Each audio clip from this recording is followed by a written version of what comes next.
Well, hello, hello. Welcome to this very special Reports from Under the Desk. We're all so excited tonight for the guest that I'm going to be bringing on uh, in just a few moments. Uh, I have my co-host, James Caruthers. I'm going to go ahead and welcome James in. Hi, James. Good to see you tonight. Shalom, everybody. Great to be here. Well, this is an exciting night, isn't it, James? We've been really looking forward to this evening. And we have a wonderful guest in Gaby Grace. And I just want to go ahead and read a little bit of an introduction. I've been thinking quite a bit about music and its influence. And I just wrote a little something for us to think about. So here's what I was reflecting on. The human race is born into a life that is just pulsing with rhythm. We're surrounded by sounds and patterns. These sounds enhance our life, keeping us in touch with nature and harmony. Songs are as natural as breathing to us. Our very lives are a book of poetry that is happy, sad, bright, dark, glorious, or gloomy. The music that enhances our lives pulses like a heart monitor, full of ups and downs. It drives our emotions and therefore our actions. Music inspires us and creates deep effects within our brains and the limbic system in a way that few other art forms can. The field of psychology says that all humans have a music memory. We're able to remember music. The melody and words get stuck in our heads. Songs that resonate in our souls that we listen to over and over again can actually affect our thinking patterns and define our behavior. Music is something we feast upon, and we are learning you are what you eat. We can listen to patriotic songs, angry crashing cymbals that bring out the fight in us, sad, melancholy music that can lead us to a kind of a victim mentality, love songs that can make us either judge where our relationship's at or appreciate where our relationship's at, just kind of depending on where you're at in life, right? The point is, music is powerful and we should choose carefully what we subject ourselves to. I love music. And some songs feel like they define my life so well that they almost belong to me personally, as if they were just written just for me. As I reflected on this, looking back at different parts of my life, there's always a song associated with it. I remember as a young girl, a little girl, one of my favorite songs was James Taylor's and Carole King's You've Got a Friend, because I didn't feel those friendships in a lot of places. And that music made me feel like these people understand me because of the words that were there and the melody that drew me in, right? As a teenager in my rebellious phase, I totally related to Stevie Nicks, Pat Benatar. Those were like my heroes, right? Stop dragging my heart around. And that's where I was going with it. Most everybody who listens to my channel has heard me share that there was a time when I lost a child. And at that time, Whitney Houston's song, I Will Always Love You, I played it over and over and over again because it soothed my soul and touched my heart. And that's what I needed at that moment in my life. When I first became a believer, right after that situation, I mean, I went from a pit of total self-destruction, translated out of that into his glorious kingdom, and my life changed in an instant. And my favorite song at the moment was Jesus Freak by DC Talk. I'm dating myself with some of this, but that's okay. So, the song that resonated with me most as I began my service as a worship leader was Prepare the Way. I don't know if anybody remembers that one, but it was Prepare the Way. It's by Eric Nuzum, and it was released on the Smithton Outpouring album. And I just loved that song. When my husband Robert and I got married, our song was God Bless the Broken Road by Rascal Flatts. as y'all prepared me to get ready for what I'm doing now, my anthem was Heaven on Earth by Stars Go Dim. Some of you guys may remember my show on Lamb Network, and that was what I played as my intro. It was just Don't Leave Me the Way I've Been, right? And as I have entered into the venture of having a worldwide online ministry, my personal anthem has become I Hear Your Call by Gaby Grace. That resonated so deep within me that it made me feel like that was my song. I hear you calling me. I hear that shofar. And as Gaby would sing that song, my heart was drawn into, okay, y'all, I will go where you're calling me to go. I'll do what you call me to do. And this song has been the right song for me at the right time. And with that, I am so honored to bring on our guest tonight. Please help me, audience, to welcome our guest, Gaby Grace. Welcome. Hey guys. Hi. What an introduction. I'm going to cry and we didn't even start. Music is powerful. It's just so powerful. Yeah, it can bring us back like right to a place where we were at a specific point in time, or it can call us to a place where Yah's trying to get us to go. Yeah. It's amazing. Definitely. Amazing. You know, and with that, Gaby, what drew me, I love the music, but I also love your lyrics. You know, the lyrics that you sing exalt Yahweh as our King, which I just love. I just love it as well. Yeah. Thank you. It's so interesting to me that your genre ended up directing you to see his majesty, that kingship, that glory, and to sound the alarm of his return. Mm-hmm. Yeah. So I was wondering, can you tell us about how your heart was turned from atheism to now exalting the Creator with your music? Yeah, that's a big one. That's a huge question, actually. So I was thinking, do you want me to kind of explain how music was always a part of my life and how then this led me into what I'm doing right now? Absolutely. You just share with us exactly what's on your heart, Gaby. Yeah, we're just absolutely. thrilled to have you. Oh, there's so much. I really hope I don't miss anything. So, well, just to start with the music portion, I've always been into music as far as I can remember. And just like you mentioned about your own journey, I was not always a believer. But from the longest time, I've always wanted to be the singer. And I always loved to sing, to write songs. I always resonated with music so much. But I also did have kind of, I would say, maybe bad desires attached to my desire to be a singer. The fame portion and the attention portion of it. And so anyhow, I didn't have all the right reasons, but this was still my dream. It's always been my dream. It was not like a phase. A lot of little girls, they want to be singers, but it's always been the thing I want to do. And I always knew if that's not what I end up doing, then I've just ruined my life, essentially. And so I've been into a lot of different music my whole life, lots of different genres, not epic music. So, for instance, my first idol, for lack of a better word, was Britney Spears. And then the next one was Avril Lavigne, and I kid you not, I was her biggest fan for many years. Then I found out about my father's CD collection of classic rock bands from the 70s and 80s. So Queen was a big one, Led Zeppelin, Genesis. I mean, all the classic rock bands from those years.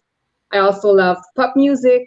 I had periods when I enjoyed a lot of metal, punk, techno, dubstep. I mean, I loved so many different things. And that's also one of the reasons why I was procrastinating for a long time doing something serious with my music. But one of the reasons was I really didn't know what to do. I loved so many different genres and I just didn't know what my sound would be, what message I had, essentially. I really didn't know. And so I procrastinated for many years. And I would actually give an example of that. Just to relate it to another part of my life, but at school I was this student, who would procrastinate until the very last night before having to like give like an essay of like, I don't know, 50 pages or something. And I would wait until that very last moment to do something, but I would still get very, very good grades. Like I was a very good student. So I guess also unconsciously, I thought I could pull that off with music as well. Not exactly how it works. But any case, when I had to choose a school for college, I know I wanted to pursue music, but somehow, of anything, I decided to go for classical music as opposed to pop music. And looking back, I know this was I know it was because there was no logical reason for me to do that. I had no music theory background. I didn't know anything about like music and like not even a second instrument or classical voice or classical music. I mean, everybody knows those classical songs, you know, the popular ones, but it was not my thing at all. But I just felt like I would learn more if I was going that route. And then I fell in love with classical music. I learned a lot. I really liked it. And I did the same in university. But I knew I didn't want to be an opera singer. I knew I wanted to use what I had learned, but I didn't want to be an opera singer. I didn't want to be a pop singer. I really didn't know what I wanted to do, essentially. So after school, again, still didn't know what to do. But I had different plans for my life, because after school, essentially, I quickly met my husband. We got married. I have to get a full-time job. And then I have to work. But music was always in the back of my mind, and I could never let go of that desire to pursue that, but I just didn't know what or how. So now leading into my testimony, that's going to be a long one. Bear with me, guys. But I think it's necessary, because I really feel like it's huge what Yah does in our lives, and it's just so intertwined with everything I'm doing now. And I know I told you before, but the music I ended up making just is nothing I could have come up with myself. And it's not just false humility or me trying to, you know, it's truly something that Yah has just decided for me. Essentially, these are the songs, these are the melodies. And so back to my testimony. So from my young years, I was always a truth seeker. That's one of the things I would define myself as I've always been a truth seeker. You know, everybody wonders in their life, who am I? What am I here for? What's the meaning of life? Is there a God? But usually most people, they move on with their lives. I never moved on from those questions. And I really consider myself to have been like a tormented soul. Like, it really tormented me when I was young, those questions. And it was from a very young age too. Like, I was not even a teenager and I was tormented by those questions. And so it was always in the back of my mind. That's probably also why I always love music, because when you hurt and when you have, you know, existential crises, I guess, music is just something so powerful that really touches you and helps you keep going. But I was not from a Christian family. I had like a general concept of God. We do believe in God and Jesus, but there was no relationship. It was really more of a concept over a reality. Mm-hmm. And so I had this in the back of my mind, but eventually, you know, in the world we live in, obviously God is not taught, and it's really against everything that's being pushed. Yeah. So I became an atheist. I quickly came to the conclusion that there's just simply no God, and that's all. I knew, however, like I knew there had to be more to life. I just didn't want it to be God. It was just not God. I didn't know what it was, but it was not God. So that was where I was. And actually, I would even mock people who believed in God, thinking they need a crutch, you know, that they're so weak, that we've grown, you know, we're evolved to be, to not need that concept anymore. So that's really where I was. It was not a joke. I really was an atheist for many years. Yeah. But my teenage years were really, really difficult. And it probably didn't look like it from the outside. But again, going back to the tormented soul aspect, I went through a lot of pain, a lot of heartache, a lot of disappointments with people, lots of things. And I would say I hit rock bottom probably around 18. Nothing like drugs or anything, but just within myself. And also when I look back at my life, I had so many evil desires. I was so full of anger, so full of jealousy, envy. I mean, it was bad. It was just really bad. And then when I was 18, I met a friend, and actually we met on Facebook. That's a funny story. I don't even remember how this guy actually found out about me. He basically wrote to me because he wanted a singer for a project. So we were going to meet to talk about that. But what happened was very different because he started talking about God. So, so we met.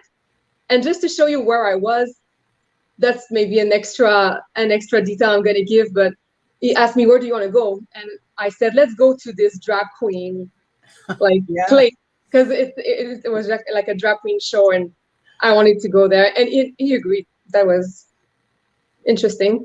But anyways, we were in the car, and he talked to me about God. And when he did, like I did with anyone who would have talked to me about God, I started mocking him and making fun of him. And I was kind of intrigued that he didn't seem offended at all. Like, it didn't seem to bother him. So I was like, okay, that's interesting. I was very, very offensive and didn't seem to matter to him. But one thing that really caught my attention was how he was talking about God like it was an actual person who had an actual living relationship with him and an actual impact on his everyday life. And I had never heard anyone talk about a God like that before. So that intrigued me a bit. And by the end of the night, he invited me to his church. And I was just curious to see how it was like, and I guess I had nothing better to do, so I just said, okay, why not? I'm gonna come. So the very next Sunday, I came to that church, and I really didn't know what I was getting myself into. So for those who know, it was like a Pentecostal church, so very, very alive. I mean, there was dancing everywhere, singing everywhere. People were so free, and I'm a singer and I'm a dancer, so it was a place to be for me. Like, it was right. and when I got in there, the first thing that really caught my attention is how people genuinely loved on me. Like, I didn't know those people, and I can sense when people are fake or not, and I could really feel like those people, they don't even know me, but they love me. Like, it was, and I was really caught off guard by that. And next thing you know, some people start prophesying over me. So someone comes over and tells me that they see me singing and writing songs. And one man in particular, he said something. And he said, I can see that God will meet you through your creativity. So I was like, God will meet me through my creativity. I don't know what that means, but okay, fine. So I'm going to come back actually to that part later. Okay. But what happened that day, it's going to sound crazy, but essentially that day I gave my life to Jesus against my own will. So it literally, so what happened, sometimes actually, sometimes I say it's like God forced me into it, like he just did not give me any choice. So this is a very small church, so I guess they were not really used to see new people, and they assumed that if I was there, it was because I was gonna give my life to Jesus, right? So the pastor goes on stage, and in front of everybody, she just says, so you want to give your life to Jesus today? And everyone starts screaming and shouting for joy, and I'm just here in my head like, man, I cannot say no. I'm gonna ruin their day. This is truly what happened. I said, I cannot say no. I'm just stuck into it. So I said, all right. So I went on stage. prayed the sinner's prayer, and I felt so hypocrite because the whole time I'm praying, I'm repeating everything she's saying, and I don't believe a single word of what I'm saying. And I'm like, this is so wrong. Like, this is so wrong. And then after the prayer is over, people come to me and they start hugging me, and I just started weeping because I couldn't believe the love from the people there. And so this was not my, like, this was definitely not the day I guess I was born again, or I met God, but that was the day that it started my journey, essentially. Because from that day, I was confused. And so I continued going to that church, not because I was necessarily believing anything that was happening, but just because I love the people and I felt good when I was there. So I kept going for weeks and weeks. And it's like one day I wanted to believe, but I was like, I cannot force myself to believe. I want to know it's the truth. I want to know for sure. There's so many religions, there's so many, different things people believe in. So I need to know this is the truth, if that's what I'm going to be, believing for the rest of my life. And I was on and off. Like one day I would speak to someone who was an atheist and I would convince them that God exists. And then the other day I would meet a believer and I would destroy their belief in God. Like I was all over the place. And then maybe a week or two after that church meeting, I started having so much inspiration. And I had stopped writing music, writing songs or journaling for a very, very long time. And just out of the blue, I just started to write. I was getting so much inspiration to the point I had to bring my notebook when I went to the bathroom. It was insane. And I was writing, and I remember at one point writing to God, not believing in him, but still talking to him somehow. And I was asking him a question, and I knew that if I asked him the question, it's because it was very important and meaningful to me. Unfortunately, I don't know today. I don't remember what it was, but I do remember that he answered. Yeah. And when I got the answer, I just knew I don't have this wisdom within myself. There's no way I would have come up with that answer myself. And then it clicked. God will meet you through your creativity, the prophecy. And I was freaked out. I was like, what's going on? But I was still not convinced. So a lot of things like that happened.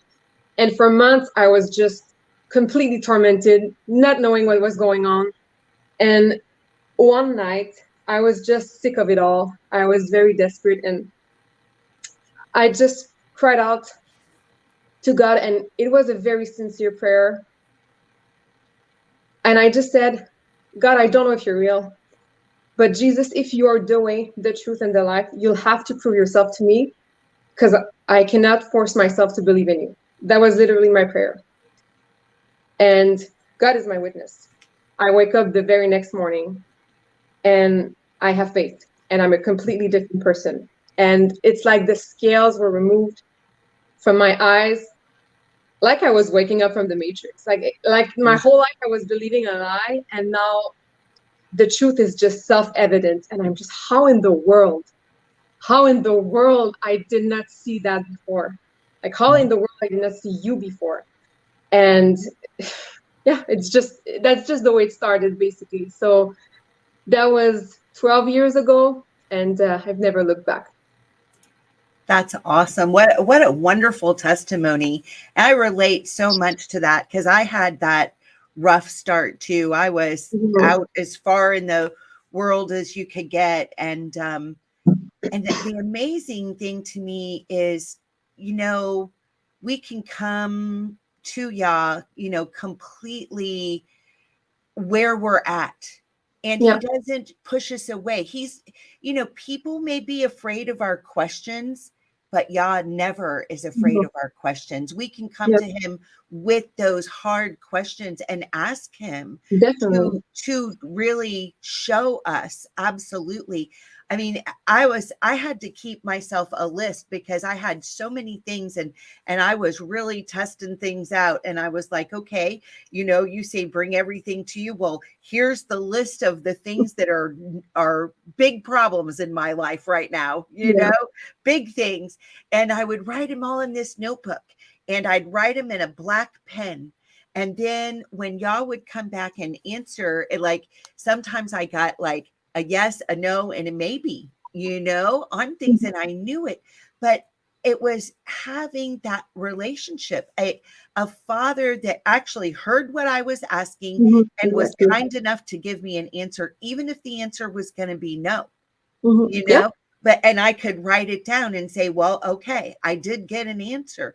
And he kind of trained me to know his voice and his character by that. And that's where we get to kind of like fall into his arms and say, yes, I can go where you're leading me to go because I can trust you. Trust is huge. Yeah. And there's actually there's two specific Bible verses that I find are very personal to my testimony, which I tell to people when they come from different walks of life. The first one being, if you seek, you will find. That's just a promise. Like the word is clear about that. If you seek, like if you sincerely seek with no agenda, with no preconceived notion, you just truly want to know the truth, he will absolutely show up. And the other thing is, he resists the proud. Well, he opposes the proud, but gives grace to the humble. So the moment we decide to humble ourselves, he absolutely will show up. Yeah, absolutely. Yeah. James and I kind of worked on questions together, and he was gracious enough to let me ask mine first. So I do have one more for you, and then I know James has some questions for you too. But definitely. When I listen to your lyrics, two of my favorite Bible characters would be Elijah and John the Baptist. Both of them have this call that's like, wake up, wake up, wake up. Don't you see what's happening? Get yourselves ready, get in position, understand the times that you are living in. And when I listen to your lyrics, it reminds me of that same call. So I just wanted to know, do you get some inspiration from those types of characters? What is it that puts that call on your heart, Gaby? It's honestly, I don't even really understand sometimes myself. I would say they do speak to me. What speaks to me about them would be how they, like their boldness, their strength, and just their fearlessness in proclaiming the truth, no matter the outcome, knowing that people will not receive it, and that it may even cause them harm and persecution, which it did in their lives.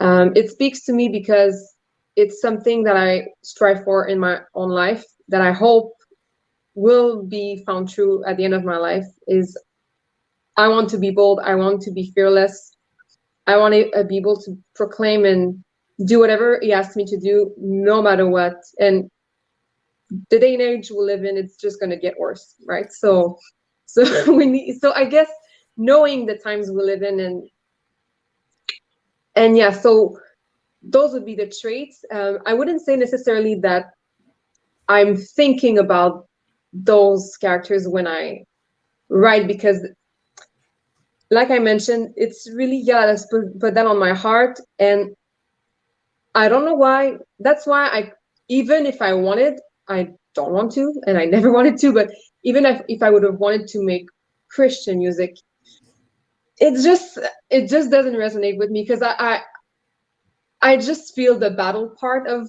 our lives, and I just feel this is a really important time for us to be sober-minded and to not have one foot in, one foot out.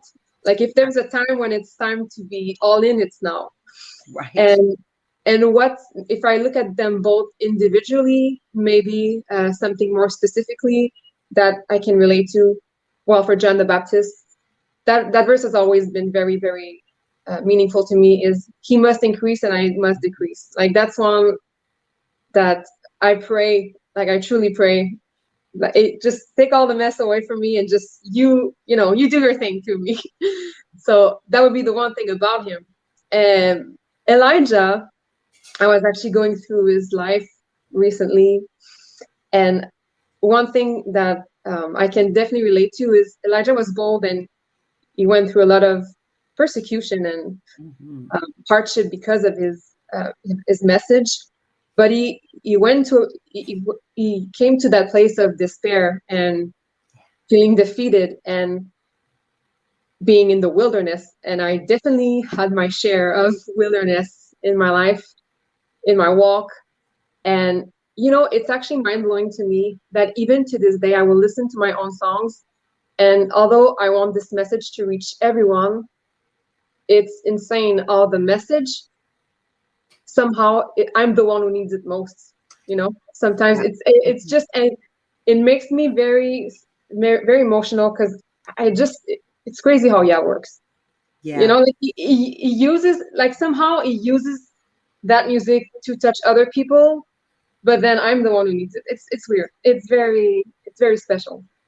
I totally relate to that, because we do shows all the time, and I've been doing videos now for, I guess, I don't know, a year and a half now, and I'll go back and watch something that I did, and I'm like, I really needed to hear that. It's not that I'm doing something to preach at people. Yah is speaking to my heart, and I'm just sharing what he's already trying to help me get a hold of and grasp for my own life. So I relate to that a lot. Gosh, well, thank you for answering my questions, and I'm going to let James have a turn. Yeah, I love that. I think it is all about Yah's timing, and we can sit and ponder forever. Why didn't you intervene sooner in my life? But he is always there. He's always working. And it's just so incredible to hear each person's testimony and the journey and the struggles that they go through. It really just prepares us for that moment that he finally does call us and is ready to use us. I went through Sorry, go ahead. No, I was just going to say, what that makes me think of? Because it just makes me think of something, how, like, when I started making music more seriously, like when I received these songs in 2019, 2020, I remember asking, why did I procrastinate all this time? Like, why did I not do anything sooner? And it's really blunt, but truly the answer I received was, well, it would have been worthless anyway, because I would not have been in it. And my reaction was, I agree with that. Like it's true. He has to be the one behind what we do. So and also like the work involved in, I could have tried with all my might and all my talent to come up with a sound and lyrics, but it would have never been what it is right now, just because it's from him. Yeah. No, that's a great point. For myself, I grew up in church my whole life and had a great foundation through it all, but still felt like there was something missing. And it wasn't until I truly sought him out, seek me first, seek the kingdom of Yah first, and then you will find. And that's truly when everything clicked and the scales were removed. You have to be ready. He's always there ready to use you, but he's waiting for you to be ready. And so I think that's a great testimony that you had. Many of us have, grown up in church or some kind of religion, and some haven't. And so to be able to use each one of us individually, he has a plan for us from the get-go. And so sometimes it just takes a little bit longer than others to get there. But I really like that a lot. One of my questions was going to be, what brought you into this Torah observant lifestyle? There may be some of us tuning in that aren't really familiar with what that involves. So I did just want to kind of give a little backstory on what I think, in my words, is Torah observant. What caused me to decide to take this step out of, you know, what some would call Christianity into this Torah observant movement, which is prophesied in the Torah. You know, Yahweh Yod He Vav He tells Moses that after many thousands of years of curses that have fallen on the people of Israel because of their sin and their idolatry, they would return to him and obey his voice according to all that I command you and your children with all your heart and with all your soul. And we find that in Deuteronomy 30, verse 2. But the main things that really brought me into the Torah was obviously to believe in Yahusha, or some call him Jesus of Nazareth, which he is our Messiah. And that is the only through his blood that we are cleansed of our sins and forgiven. Absolutely. The other is to desire to follow him in obedience. And this is an obedience that is so deep where you want to follow all of his commands. Obviously, the main ones would be honoring the Sabbath, honoring his feast days, his set apart Moedim, and then eating clean. Those are generally the three big ones that go along with this. But then also just to desire to stick to his scripture for instruction, for righteous living, you know, from Genesis to Revelations. And that's really what opened it up for me, was when I realized that it's all relevant, that the Old Testament wasn't nailed to the cross, that our Messiah was the Word made flesh in the beginning, and he was born a man that lived the Torah perfectly and taught the Torah in his missionary when he was, you know, ministering on earth. And so I'm just so thankful personally to have found this and to want to obey him in these ways. And so that's kind of where my question came along, was what brought you into this? Who introduced it to you? And why did you want to pursue this type of obedience? Right. Great Yeah, question. it's amazing. A very great question. So, well, I would say nobody really talked to me about that. What happened is, after university, as I mentioned earlier, I had no idea what to do with myself, with my life. And so I just decided to start the year with a dedicated time of prayer and fasting. And I also determined, it was my New Year resolution, to read the whole Bible in a year. And my posture really was, I want to read every word like a child. No preconceived idea, just Holy Spirit, just guide me, just teach me. And I guess also it helps that I was not a believer before I was an atheist, because I've always been, I guess, rebellious in a good way. You know what I mean? Like in the sense that I don't take someone's word for it. I've always been seeking on my own, and you need to prove to me that what you're saying makes sense, you know, whoever you are. so I think that helped. So that was in 2016. I started reading the word for myself in a year, and going through the Old Testament, I could see over and over again, you know, all of these commandments, those statutes, those all those testimonies, they shall be forever, all your generations forever. And as far as I know, forever means forever, right? So I started to ask questions. I was like, well, I mean, he means what he means, and he doesn't change.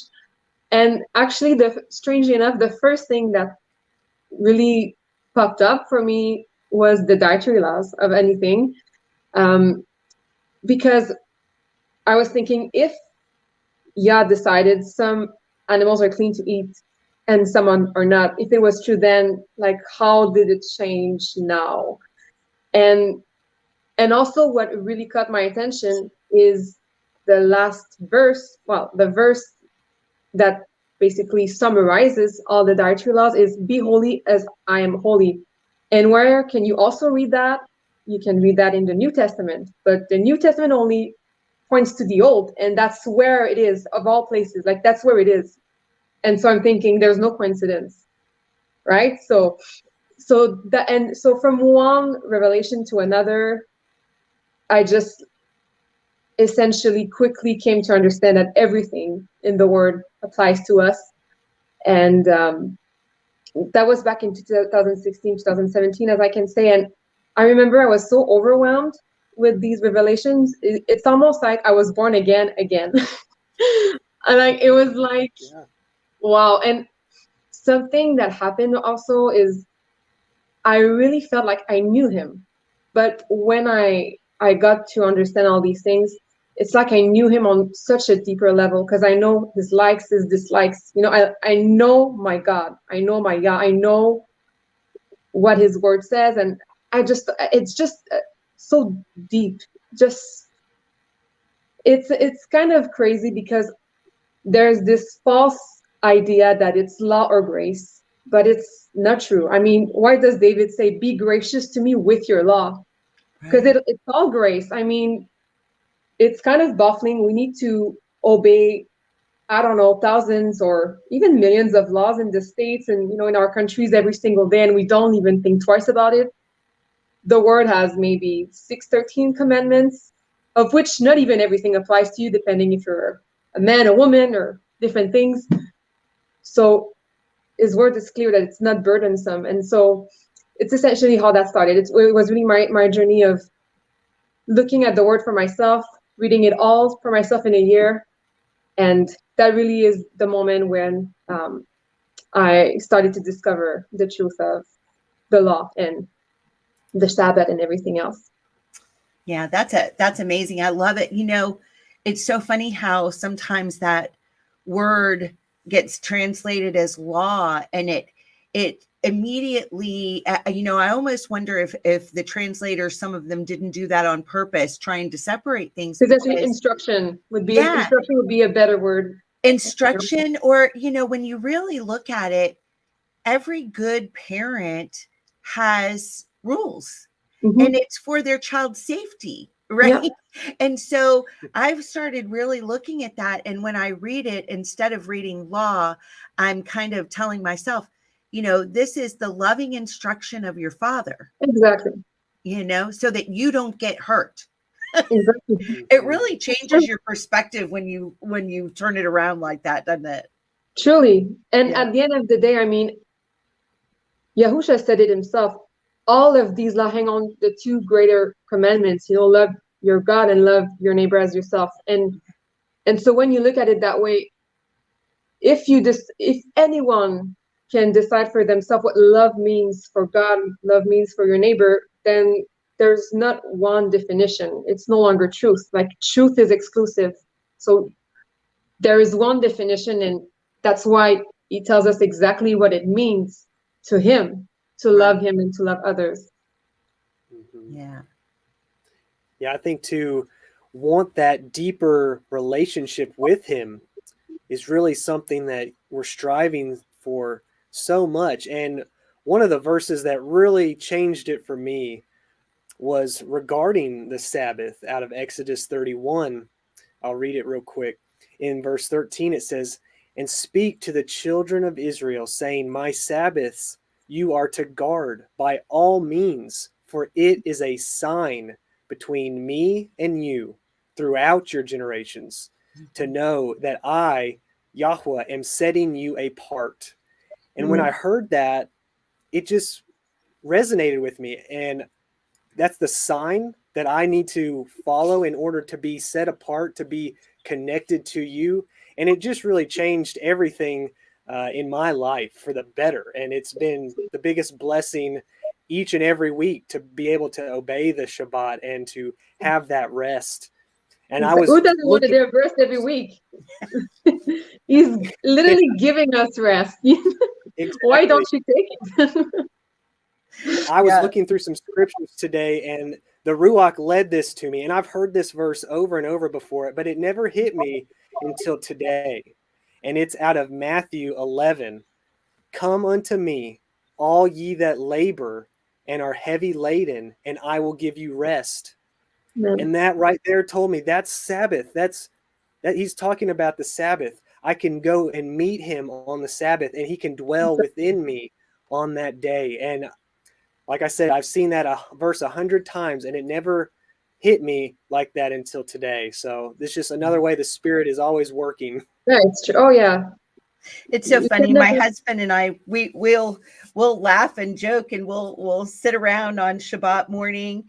And we've got our coffee, and we're just kind of lazing around, and we're taking the time to be in our pajamas and share scriptures together and catch up with each other, and enhance our relationship with each other and with Yah. And we'll look at each other and go, "What a burden."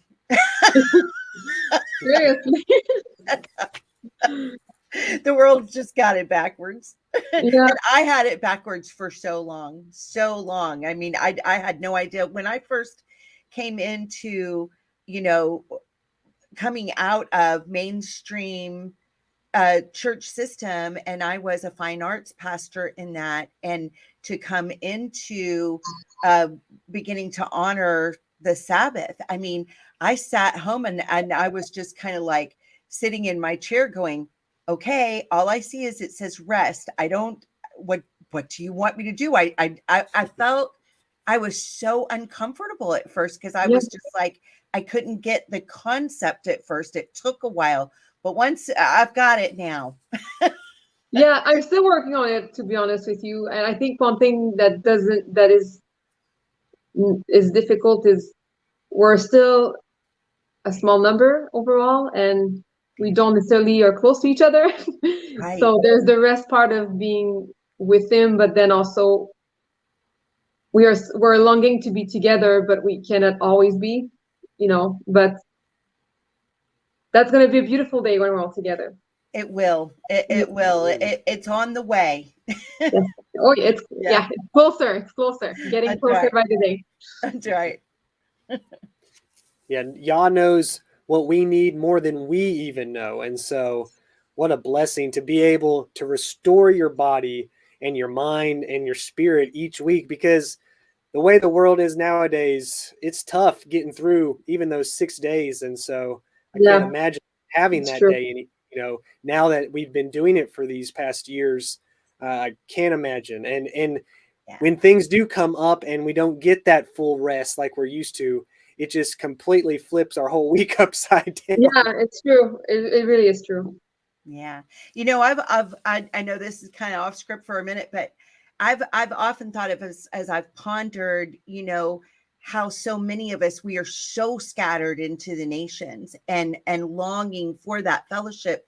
But I've also wondered if this is not part of Yah's hand of protection for us until his timing hits, that then he says, yes, now I'm bringing you, up out of the nations and on that journey, in that greater exodus. And I'm looking for that day. But I often just see that as his protection in a way, because we're not in all one place. So it's a harder target to hit.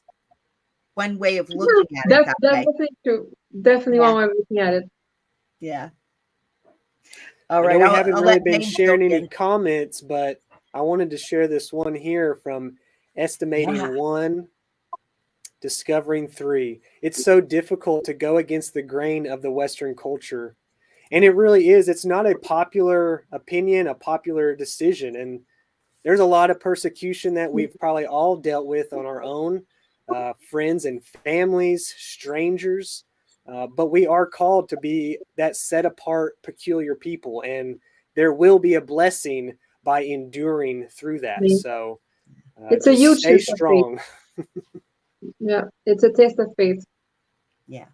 He wants to see, where our love for him, like how far our love for him goes. And it's like love for one another, like in a relationship, whether you really need to demonstrate in action, not just, the word says it, the word says, do not be doers of the word, do not be hearers only, but be doers of the word. And also let not your love be only in talking. I don't have the exact words, but essentially we need to prove it with our lives and our actions. There's a lot of times in my life at different times that there are things that I can't understand. I can't reason it out in my own human mind.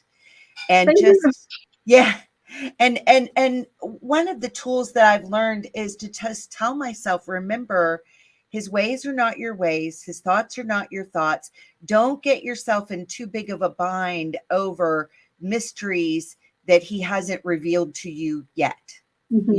Go ahead and trust him with the mysterious things that are too much for you. And sometimes it just means going, you know what, yeah, I can't wrap my brain around this, but the truth that I know is that you're good and that you love me and that your mercy endures forever. So I'm just going to make a decision to lay this thing down and not let it trouble me and know that you've got it under control.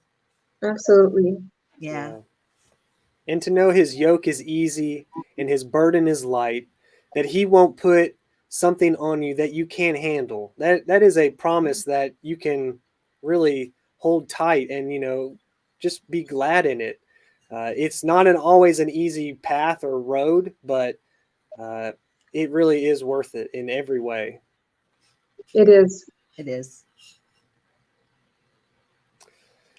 All right. So one of my other questions was going to be moving on into your current music and everything.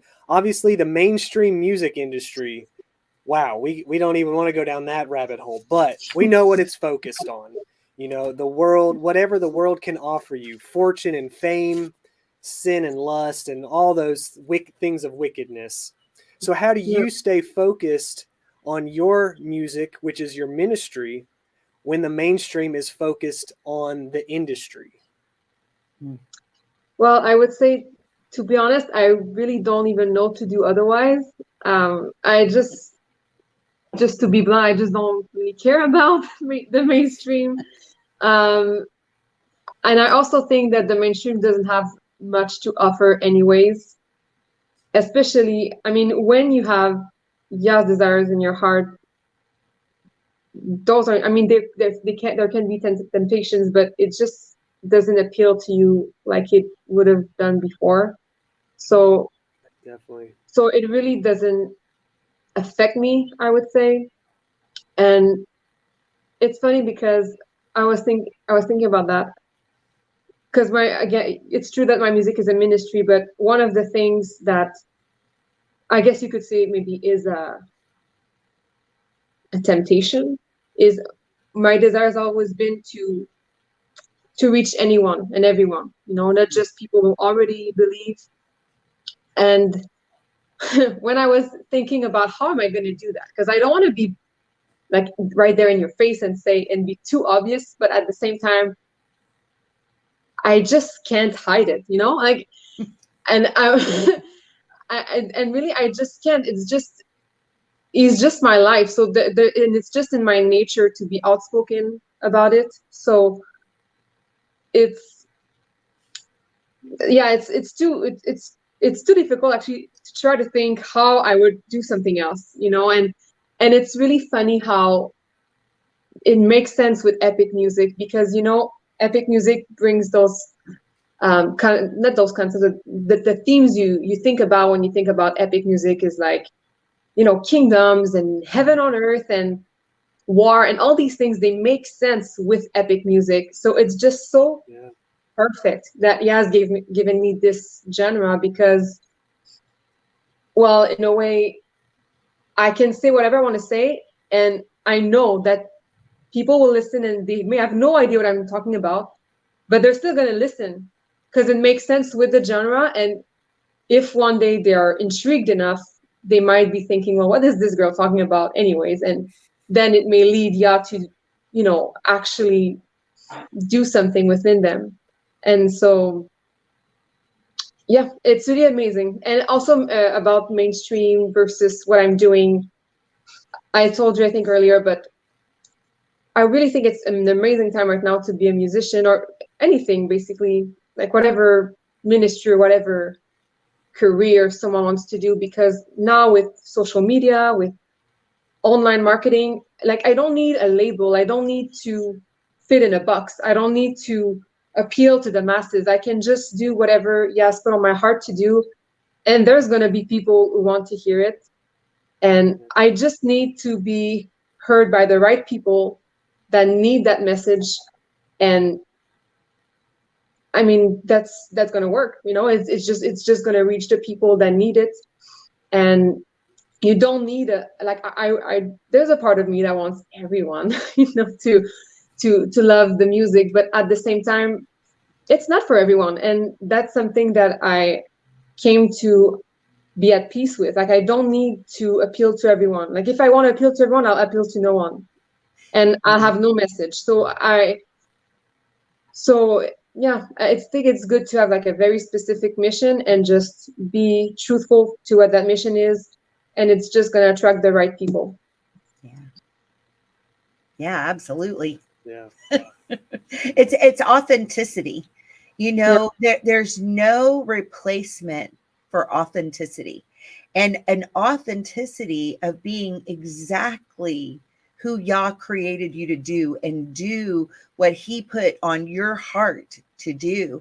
It's irreplaceable. No, there's nothing to measure that against. You know, I love it that you're like, I'm just going to go and do and be who Yah called me to be without having to be put in a box. It's incredible. And that's what we love about you, Gaby, and love about what your music. That's what drew me in. Absolutely. You can feel the fact that what you're doing is not a performance. It's real. It's a reflection of a relationship. That's Amen. real. All glory to him. Yeah. All glory to We see him. too often with the music industry, you know, you sign that big contract and they own you and they make you what they want. You know, you don't get to even be want yourself. that. You don't even want that. You're not even free to be the artist or the person you want to be. It's, I mean, to be honest, when you look at mainstream artists and the big celebrities, you wouldn't even imagine like how you don't want their lives. Like, you want nothing of their lives.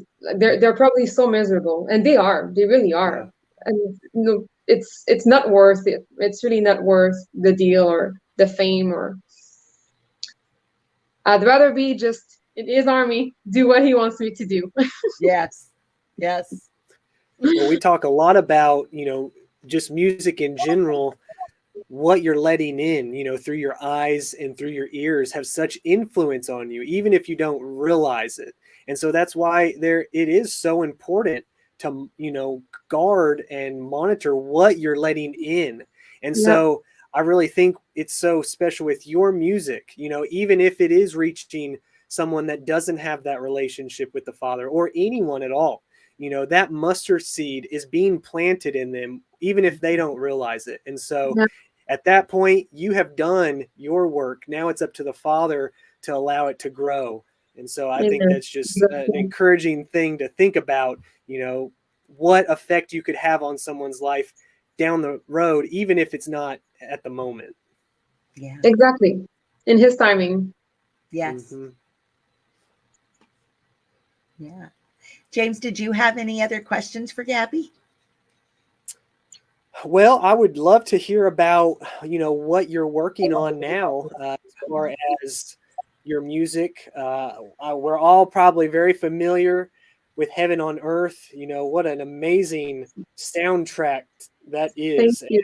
And it just really, it gets, like my wife has said a few times today, it gives your goosebumps. I mean, this is a good one. I need to do this. Yeah, I've never heard that one before. I was impressed when I heard that. Well, yeah, are you working on anything? Give us some teasers of what we can expect maybe later this year. Yeah, well, there's a lot going on.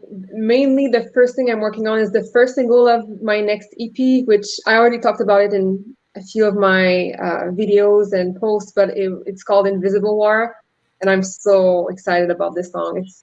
If I can bring to life what I have in my mind for this song, I know it will be so powerful and far-reaching, maybe even more than Heaven on Earth. I don't know. It's just this huge warning call, I guess, again. And I would say the way I see my next EP as opposed to Heaven on Earth was more of like my introduction, like an overview of I guess, what's to come, but we're not in the midst of the battle yet. The next EP is really like we're in the middle of spiritual warfare. It really feels like warfare. It's gonna sound probably more dark, but not dark like the world would define dark. Dark in the sense that we are facing dark times. So, the battle is real, but we're still called to be victorious in the midst of this incredible darkness. So the songs I have for this one are really focused on that, the spiritual battle, and just coming like closer and closer to the end, and finally, what's waiting for us. So I'm really very excited about it. Wow, that's wonderful. I'm so excited to hear even more. And I'm kind of watching the comments here for a minute, and I just wanted to show you this one, Gaby. It says, "Dear Gaby Grace," it's from Journal Cosmic Q. "Dear Gaby Grace, you are the food producer of the citizen of heaven. Your music literally awoke me up. The lyrics are exactly the voices I've been hearing all my life and what I went through." Wow. I mean, it's just amazing. You don't always get to see what's happening and see the tears flowing on people as as you flow through with what you've recorded, and it just changes, and people listen to the songs over and over. That's what I was talking about. It's like being able to, something incorporating into your life, and there's something about maybe it's the frequencies. I don't know, I'm not that great on that, but there's something that it literally like changes something on the inside for people that helps them get through whatever that space in life that they're having to walk through. I mean, it's very powerful, and we really appreciate all your efforts. Thank you. I mean, that's all I'm praying for, honestly. This is like, if I can just, there's no greater joy for me than to know I've touched people for him. Like, like literally, there's no greater joy. It's just nothing compares. It's amazing. Yeah. Well, Amazing. Nina is right on it with what you were talking about, Chelle. Bridal Armor says your unique frequency will reach those whose ears are open. That's right. Thank you, Nina. Thank you. I think, we've been touching a lot on lately, the armor of Yah, putting on the armor of God each and every day, because the battle has begun. We are in the battle spiritually, and it's a tough fight if you're not prepared, if you're not wearing your armor correctly. And I just really feel like your music is perfect to finish it off. Get your armor on every day, and then listen to your music, and you're just ready to go to battle at any cost. And we know there is going to be a battle that we're going to have to war in, and your music just really encourages us to know that the victory he has already won. And so we know the outcome. We're just waiting for that moment. Yeah, we are. Yeah, absolutely. We've got people saying, what they love is the fact that it's so scripturally sound. Your music, absolutely, and it is. And I know we've kind of gone over the hour mark, and we don't want to keep you all night. Oh, well, I'm fine. Okay, it's up to you guys. Well, and I did want to just say, I know that you've got a really large audience, and we might have some people out there that have no earthly idea how to begin a walk with our Creator. And I don't think that there's anything more important than we could share with someone tonight is if you're longing to have what you see reflected in Gaby's life and in James' life and my life and others' lives, and you just don't understand that and don't know how to begin that walk, I'm here to tell you it's so simple.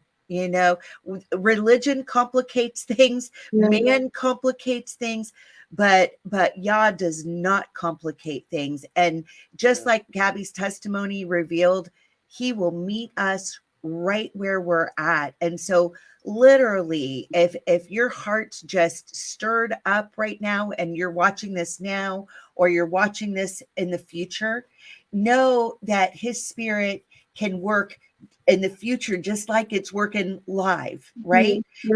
you know, he transcends space and time, and he knows our name. And some of my favorite scriptures that have comforted my heart about who our creator is not only does he knows the hairs on my head, but he doesn't know, you know, it's not like he's going, you know, okay, yes, I've counted him, but he knows me so well that he knew when hair number 6008 fell out.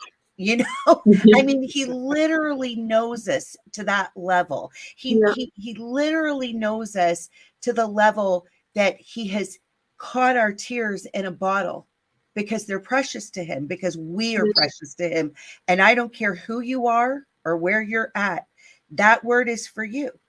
You're precious to him. And the way to start to start a journey is just like Gaby said earlier. I don't know who you are, but I'm willing to find out. Would you help me?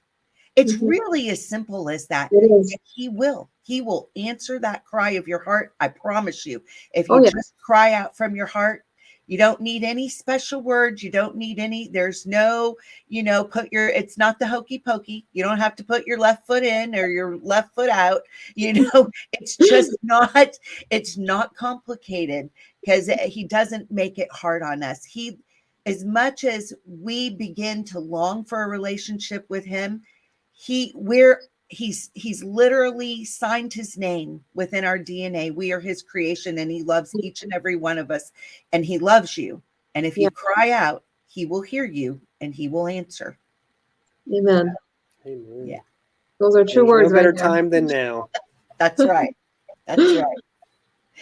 Well, I have absolutely loved having you on as a guest, Gaby. I hope you'll come back and join us sometime, because for sure.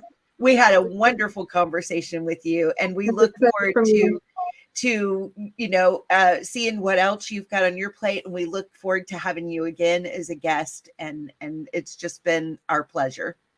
It's been mine as well. Thank you so much. I really appreciate your time, and it's a pleasure for me to share. Really a pleasure. Wonderful. I wanted to share something with you guys real quick. Obviously, we're all familiar with Gaby Grace's album cover. I'm going to throw it up here real quick. It will show there. So check this out if you have not heard it. But, you know, as we were going through our Torah portion, and I found it just perfect lining up by Yah. You know, his time is everything. So as we were discussing with you, you know, trying to figure out a time that we could do this interview, I think we passed around a few different, you know, time frames, and this wasn't working out. So we settled on today. And of course, earlier today, my wife and I, we read on our show, Walking in the Word, we read through the Torah portion. And what happens in that Torah portion? Moshe parts the seas. And here we are, you know, talking with you tonight as you're parting the seas. And so I just thought that was a great connection, that only Yah could work that out. Oh, definitely. That's amazing. Yeah, the start of this artwork, it would be another interview altogether. Yeah, well, we're going to have to hear that, because it sounds like you've got a great story on that album cover. Yeah. Oh, yeah. I mean, because, you know, I was thinking heaven on earth. I mean, how can I picture that? But then I was thinking, well, heaven on earth is not just, you know, heaven coming down to earth. It's just what the power of Yah in heaven does on earth, and Moshe parting the sea. I mean, what else do you want? And yeah, I just thought it was, I just knew that it had to be the cover art for this album. Yeah, amazing. You know, I've been thinking about that, you know, because we're in this part of the tour portion right now. And I've been thinking about those strangers and foreigners that maybe were just like, listen, you know, we were also slaves, maybe caught up from Moab or, you know, different other places, right? That maybe were slaves in Egypt too. And they were witnessing everything that was happening. This is happening with the Egyptians. This is happening with the children of Israel. You know, hey, listen, they're all going out. They've got all the gold, the silver. Egypt's looking devastated. And they get out there, and now here's Pharaoh's army coming. They're thinking, have I made a mistake? Is Yah real? And then what does Yah do when it looks like they're in a no-win situation? He parts the seas. Yeah. You know? I mean, amazing. Very amazing miracle. Yeah. Amazing. Well, be sure to check Gaby Grace out. I've got her Yes. website up here at GabyGraceMusic.com. You can find all her links there. We've also tried to include most of the links in the description of this video. So you can check her music out. You can join her social media there. I believe YouTube, Facebook, Instagram. You can even purchase her album. And I know you do a instrumental version as well, which is really fun to listen to. Just being able to take music itself, and it's really incredible. So I would highly recommend that. We would love for you to also check us out at Heart of the Tribes. Check our website out, heartofthetribes.org, or you could join us on our Telegram. We would love to fellowship with you, learn more about you, and we're just so thankful for everybody that came tonight and really showed the love for Gaby. What an amazing testimony and journey you have been. And like Chelle said, we really hope that we can do things with you in the future, get to know you even better, and learn more about your story. So. Oh, definitely. Definitely. Yes. And audience, please support Gaby, support her music, buy her album. You know, none of things don't happen on this earth without the support of our brothers and sisters. So show her some love, buy that album, and we appreciate you. Oh, thank you so much. Really appreciate it. Okay. And with that, let's tell everybody shalom. Yes, shalom. Thank you everyone for Shalom, coming everyone. today. All righty. Shalom. Blessings. And good night. Good night.